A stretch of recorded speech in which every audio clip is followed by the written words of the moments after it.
विश्वनाथ भगवान की, महाकालेश्वर भगवान की, ओंकारेश्वर भगवान की, कुमरेश्वर महादेव की।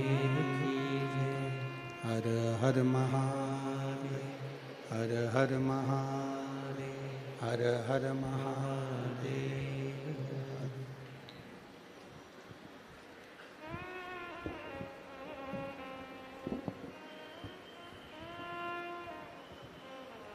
काशी विश्वनाथ ओगड़दानी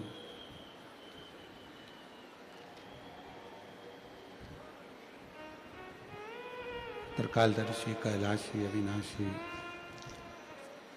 भगवान शिव, जिनकी पुनीत पावन पवित्र शिव महापुराण की कथा भगवान शिव की कृपा से, करुणा से, उनकी उदारता से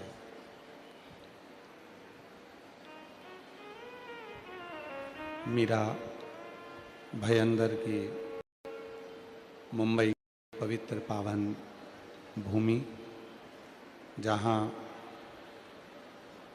भगवान देवाधिदेव महादेव की कृपा से ये पवित्र कथा श्रवण करने का सौभाग्य आप और हम सभी को प्राप्त हुआ है। कथा के मंडप में विराजमान सभी संत, साधु, तपस्वी, गुरुजन, ब्राह्मणजन, कथा के मुख्य आयोजक श्री प्रताप इंदिराबाई बाबूराव सरनाइक जी, माननीय नामदार परिवहन मंत्री महाराष्ट्र शासन श्रीमती परिशा प्रताप सरनाइक जी, एक बार जोरदार ताली बजाकर इनके लिए साधुवाद, जिन्होंने इस पवित्र पावन कथा का लाभ आप और हमको दिया। श्री विहंग प्रताप सरनाइक जी, श्रीमती अनाहिता विहंग सरनाइक जी, चिरंजीवी समर विहंग सरनाइक जी, श्री पूर्वेश प्रताप सरनाइक जी, श्रीमती कश्मीरा पूर्वेश सरनाइक जी, चिरंजीवी रेयांश पूर्वेश सरनाइक जी, चिरंजीवी निरांश पूर्वेश सरनाइक जी, मीरा भयंदर मुंबई महाराष्ट्र। एक बार जोरदार ताली बजाकर यजमान परिवार के लिए साधुवाद, जिन्होंने इस पवित्र पावन शिव महापुराण की कथा को मुंबई शहर में मीरा भयंदर में लेकर आए और संपूर्ण श्रोताओं के हृदय के भाव को यहाँ बाबा देव अधिदेव महादेव के चरणों में नमन करने का सौभाग्य मिला है। हम जानते हैं कि आज भीड़ बहुत ज़्यादा है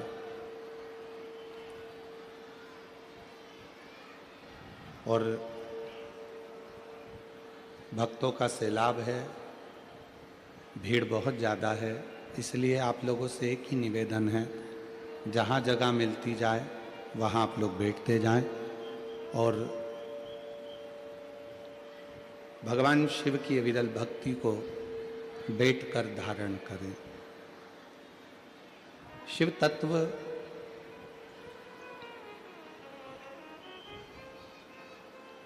भगवान शिव को पहचानने के लिए जल तत्व को, वनस्पति को, पृथ्वी को, आकाश को, वायु को, इन सभी को हमें थोड़ा सा समझना पड़ेगा। पीछे ग्राउंड में आवाज़ नहीं है, ग्राउंड में आवाज़ नहीं है पीछे।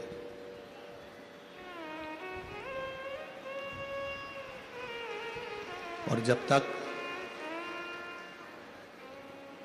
हम भगवान शिव की अविरल भक्ति को ना समझें तब तक हम शिव को नहीं समझ सकते। बक्सों का प्रेशर बढ़ा दो, अंदर के भी जो ग्राउंड में बक्से लगे हैं उनका प्रेशर बढ़ाओ, चोंगे की जगह बक्से जो ग्राउंड में लगे हैं। शिव तत्व को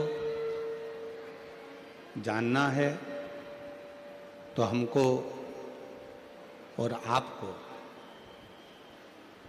भगवान की जो अविरल लीलाएं हैं, पशु को जन्म देने वाला भी वही है, पक्षी को जन्म देने वाला भी वही है, जलचर, थलचर, वायुचर में जो संपूर्ण जगत को संचलित कर रहा है वही शिव है।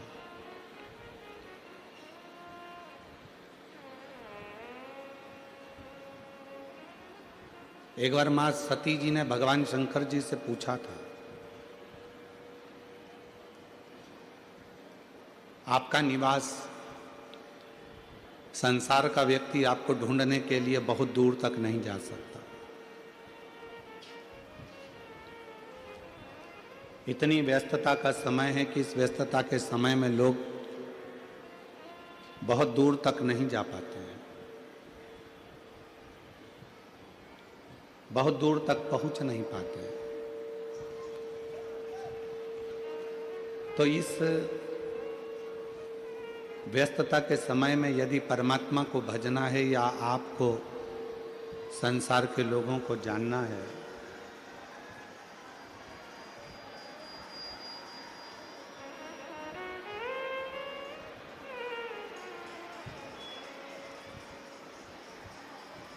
आवाज बढ़ाइए पंडालों की। यदि आज के समय में शिव भक्ति को जानना है, भगवान शंकर की अविरल भक्ति को पहचानना है, तो हम भगवान को पहचानने के लिए किन किन तत्वों का स्मरण करें, हम किन किन स्वरूपों का स्मरण करें। दोनों वापिस बुलवा लो।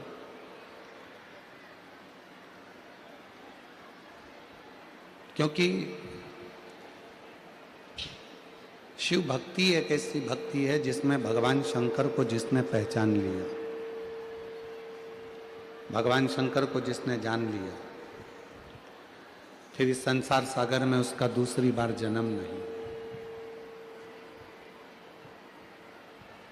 और मैंने तेरे ही भरोसे बाबा, तेरे ही भरोसे हवा बिच उड़ती जावागी, बाबा डोर तो छछली ना कटनी जावागी, भोले मैं तेरी पतंग, शंभू मैं तेरी पतंग, हवा बिछ उड़ती जागी बाबा डोर है तो छड़ीला में कटी जागी।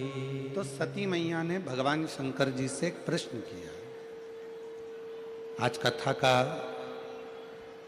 5 दिन की कथा में जो चौथा दिन होता है वो शिवरात्रि का दिन होता है। आज कथा भले 2 बजे से 5 बजे हो रही है, पर कल जो विराम होगा कथा का वो सुबह 8 बजे से 11 बजे तक कथा होकर विराम हो जाएगा। पर उसमें जो 7 दिन की कथा होती है उसमें छठा दिन, और 5 दिन की कथा होती है उसमें चौथा दिन शिव के मिलन की शिवरात्रि का माना गया। इसलिए आप सबसे निवेदन है, आसपास के लोग कितना भी चिल्लाएं, कोई निकल कर भी जाए, आप 100, 200, 500 रुपये खर्च कर कर इस कथा में आए हो तो हमारा निवेदन है बाबा से प्रार्थना कर कर यहाँ से झोली भर कर लेकर जाना, प्रेम से इस कथा के रस तत्व को ग्रहण करना और अपने जीवन में उतारना। बड़ी मुश्किल से ये कथा, वो तो श्री परिवहन मंत्री श्री माननीय प्रताप इंदर भाई बाबूराव सरनाइक जी को मैं धन्यवाद दूं, जिन्होंने इस मीरा भयंतर में मुंबई में कथा कराकर सारे मुंबई वासियों के हृदय में शिव भक्ति का संचार किया। सती कह रही हैं, भगवान शंकर से सती माता प्रश्न कर रही हैं, और सती माता भगवान शिव से कह रही हैं कि संसार के जितने जीव हैं ये बहुत दूर तक नहीं जा सकते।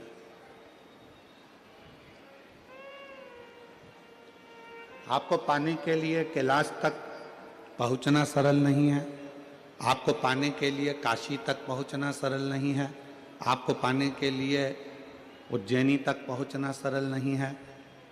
संसार का मनुष्य आपको उसके नजदीक में ही प्राप्त कर ले, ऐसा कोई स्थान बताइए, ऐसी कोई जगह बताइए।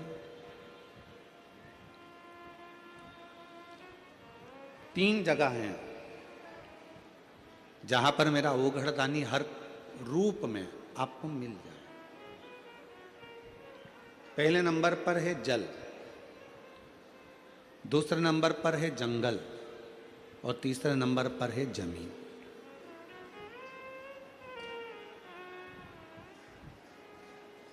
एक एक वनस्पति में भी यदि हम शिव का दर्शन करें, आपके आसपास में जितने पौधे लगे हैं, आपके आसपास में जितने वृक्ष लगे हैं, आपके आसपास में जो जंगल पड़ा हुआ है, उसमें भी हम प्रकृति के अंदर भी अगर शिव का दर्शन कर रहे हैं तो शिव वहां पर विराजमान।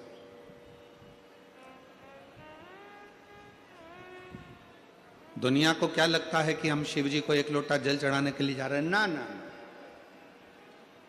मेरा ओघड़दानी जल तत्व में विराजमान है। हमारे घर का मटके का, हंडे का, या हमारे घर में जो पानी भरने का स्थान है, उसमें से जब हम 1 लोटा जल भरते हैं और जल लेकर अपने घर से निकलकर शंकर जी के मंदिर में पहुंचकर शिव जी को वो जल जब चढ़ाते हैं तो दुनिया को लगता है कि हम शंकर भगवान को केवल जल चढ़ा रहे हैं, पर शिव पुराण कहती है कि शिव जल तत्व में विराजमान है। हमारे घर का जल जब शिवलिंग पर चढ़ता है तो हमारे घर की जितनी भी बुराइयां हैं, जितने भी दुख हैं, जितने भी तकलीफ हैं, जितने भी कष्ट हैं, वो सब उस जल में समाहित होकर शंकर के पास चले जाते हैं और हमारा घर एकदम पवित्र, आनंदमय और सुखमय हो जाता है।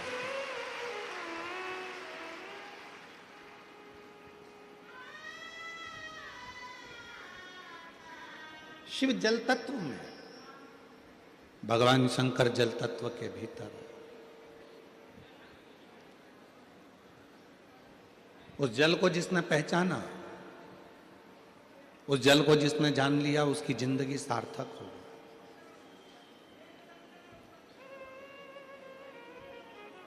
दोनों समय शिवलिंग पर जल चढ़ा रहे हो तो मेरा शंकर भी जल तत्व के रूप में जल में जल तत्व को मिलाकर आपके दुखों का हरण करता है। एक बात पूछें, आप लोगों से उत्तर दे सकते हो क्या? ए मुंबई की जीजी, मीरा भयंदर वालों, दोगे उत्तर? पक्के में? ठीक है। शास्त्र कहते हैं कि पति परमेश्वर है। शास्त्र कहते हैं कि पति परमेश्वर का रूप है। पति जल मांगे आप जल दीजिए, पति दवाई मांगे आप दवाई दीजिए, पति बेग मांगे आप बेग दीजिए। पर मैं आपसे एक बात पूछना चाहता हूं, शिव महापुराण में शिव और शक्ति दोनों की बराबर की कथा है। अगर पति परमेश्वर है तो पत्नी क्या है?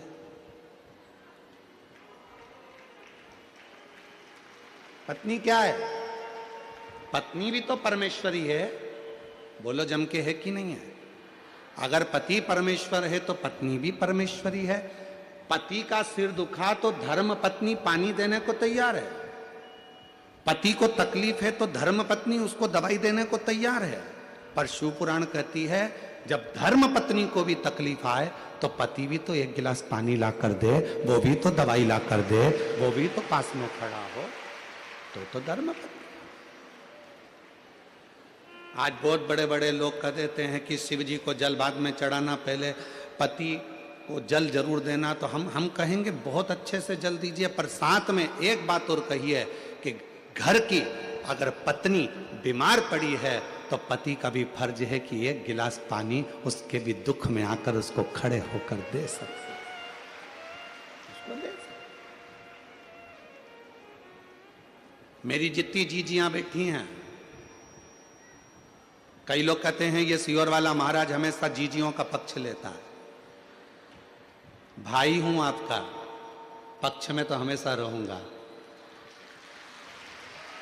पक्ष में तो हमेशा रहूंगा।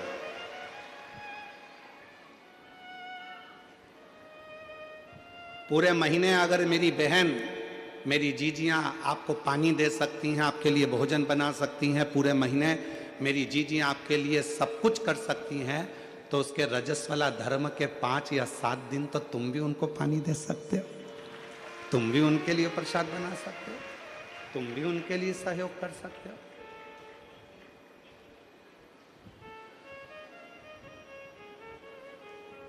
शिव पुराण में शिव और शक्ति की दोनों की बराबर की गाथा, दोनों। भृंगी की कथा आप लोगों ने सुनी है। भृंगी मुनि ने शंकर भगवान की परिक्रमा करी और शंकर भगवान की परिक्रमा करने में इतना शिव की भक्ति में इतना डूब गए थे कि पार्वती को अलग छोड़ दिया था और शिव की दोनों बीच में बैठे थे, तो दोनों के बीच में से भृंगी बाबा निकल गए। शिव जी को वो अच्छा नहीं लगा था, शंकर भगवान को वो श्रेष्ठ नहीं लगा।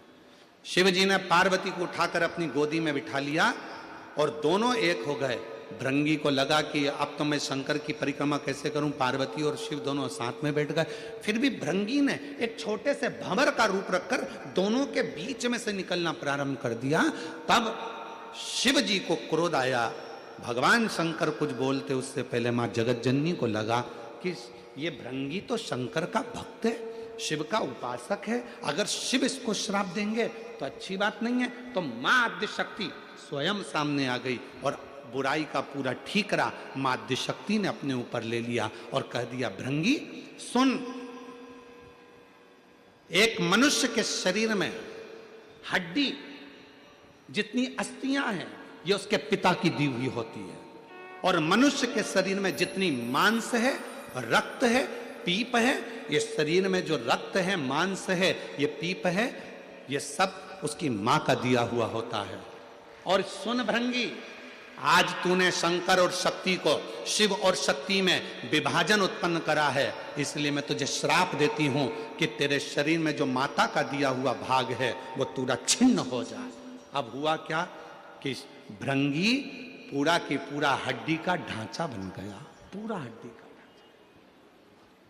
आप लोग देखना, शिव जी का फोटो देखो, या शंकर भगवान की बारात का फोटो देखो या कोई वीडियो देखो तो उसमें दिखेगा एक हड्डी कंकाल जैसा एक व्यक्ति चल रहा है, उसके 3 पांव हैं, उस भृंगी के 3 पांव हैं, उस श्रृंगी भृंगी के 3 चरण हैं, उस श्रृंगी भृंगी के 3 चरण, और वो श्रृंगी भृंगी के जो 3 चरण थे उस क्यों थे? क्योंकि शिव जी ने देख लिया था कि इसके 2 चरण से यह खड़ा नहीं रह पा रहा है, तो भगवान शंकर ने उसको 1 चरण और दे दिया था कि तू इन 3 चरण से अपने स्थान गंतव्य तक जा सकता। शिव महापुराण की कथा कहती है पति और पत्नी में कोई भेद नहीं होना चाहिए।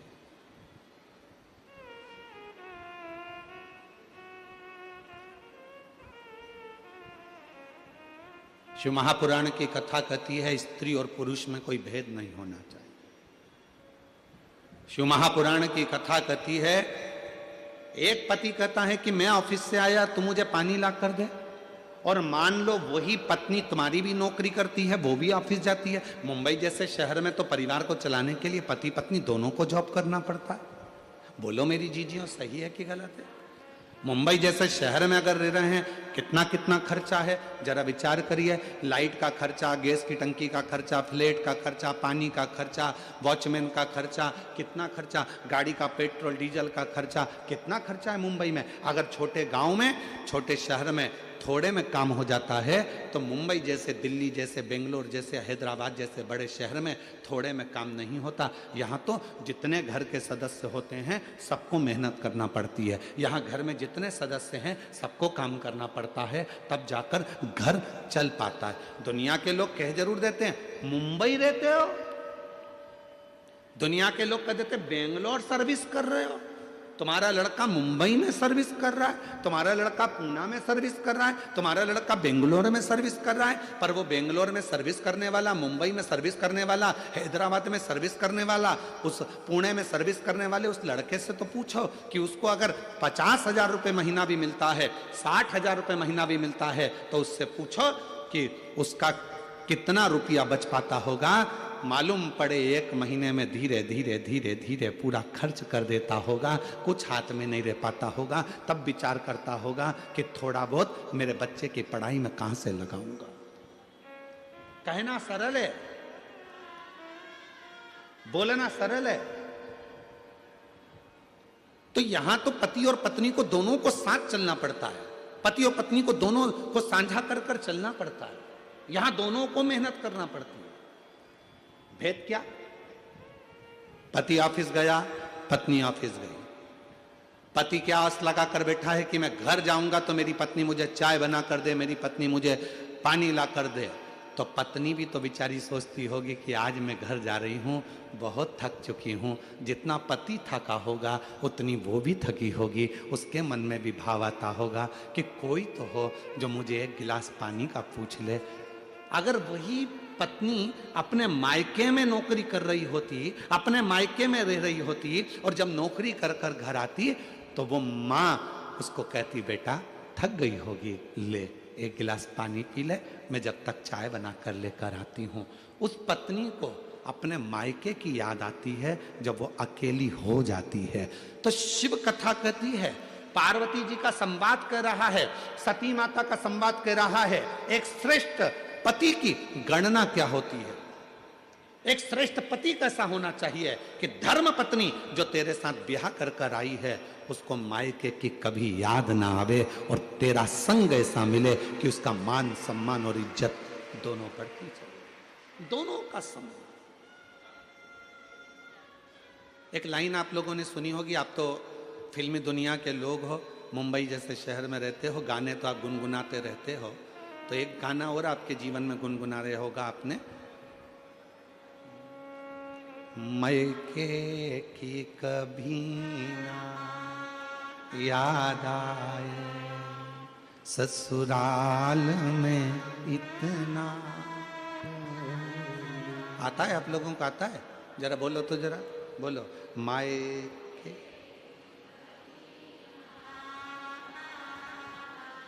ससुराल में इतना, बाबा की दुआएं लेती जा, जा तुझको सुखी संसार मिले। बाबा की दुआएं लेती जा, जा तुझको सुखी संसार मिले। मैं के कभी ना याद आए, मायके की कभी ना याद आए, ससुराल में इतना प्यार मिले। ये कितनी पवित्र कथा, कितना पवित्र भाव। कब मायके की याद नहीं आएगी? लड़की को ससुराल जाने के बाद मायके की याद कब नहीं आती? जब उसका पति उसका आदर करता है, जब उसके परिवार वाले उसका सम्मान करते हैं। और हम कहेंगे, पत्नी से भी निवेदन करेंगे और पति से भी निवेदन करेंगे, याद रखना, पति आपका आदर करे, आपके ससुराल आपके परिवार वालों का आदर करे।